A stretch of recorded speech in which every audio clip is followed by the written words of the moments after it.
right, let's get that soundbite of the Vice President, Joe Biden, reacting to the Hillary Rosen uproar, what she said about Ann Romney. Pardon me? Did Hillary Rosen go a little too far last night? Absolutely. Absolutely. Thank you. Nice to see you guys. Bye.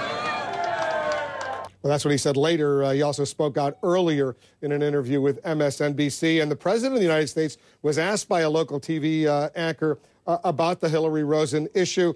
And he said, this is President Barack Obama, "I don't have a lot of patience for commentary about the spouses of political candidates." That's the president reacting to this uproar. Just how critical is Ann Romney to the Romney campaign?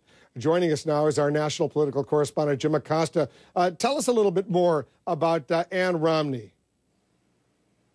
Wolf, the lesson of the day is pretty simple. Don't mess with Ann Romney. She is the not-so-secret weapon of the Romney campaign. I introduced to you the heavyweight champion of my life. I don't mean weight. I did that. That didn't come out right. Mitt Romney often calls his wife Ann a fighter, but really she's the campaign firefighter, always there to put out the flames. It happened in Ohio. He botches the introduction. She saves the day.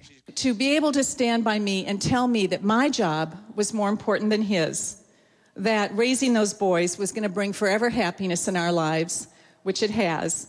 But now I think his job is going to be more important. So when CNN political contributor Hillary Rosen went after Mrs. Romney, his wife has actually never worked a day in her life. The Democratic strategist unleashed what's widely considered the Romney campaign's best asset. And for months, as Mrs. Romney told CNN's Piers Morgan, she's had a job. It's my job. It's a great job that I have right now of making sure people see the other side of Mitt.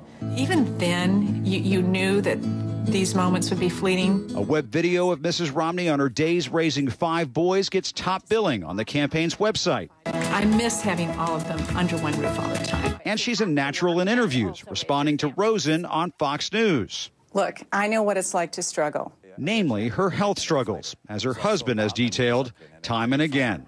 She was diagnosed in 1998 with multiple sclerosis and more recently with breast cancer. She has battled both successfully. Yes, Mrs. Romney now lives a life of privilege. Ann drives a couple of Cadillacs, actually. But she also reminds voters where her side of the family comes from.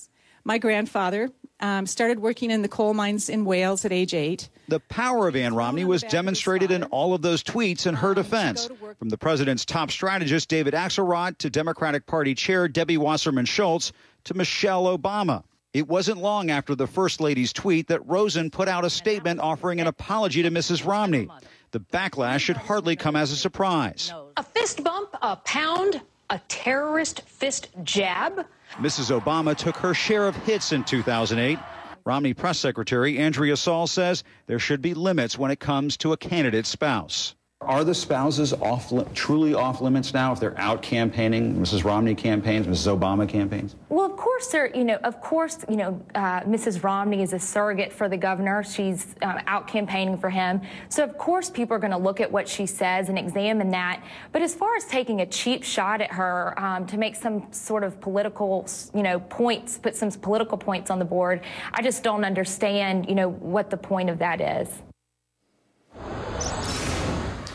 Mrs. Romney came across so well today that many of her supporters and even some reporters were suggesting, perhaps in jest, that Mitt Romney should pick Ann Romney as his running mate in the presidential race. That is not the role that the Romney campaign envisions. It sounds more like a traditional First Lady role, Wolf. But I talked to a Romney campaign aide who said that Ann does not make policy, but she does provide advice and counsel to her husband, but she does so in private. Sounds a lot like the First Lady the country has now. Yep. Wolf. All right. Thanks very much for that, Jim Acosta. We should point out that Hillary Rosen has formally apologized. She was here in the Situation Room. She apologized to Ann Romney profusely for saying what she said the way she said it. We're going to have a clip of what, if you missed it, what Hillary Rosen specifically said. That's coming up later this hour here in the Situation Room. Meanwhile, the world is watching North Korea as it prepares to defy the West and launch a long-range rocket. CNN is inside the secretive country for the countdown. And find out who's in the most exclusive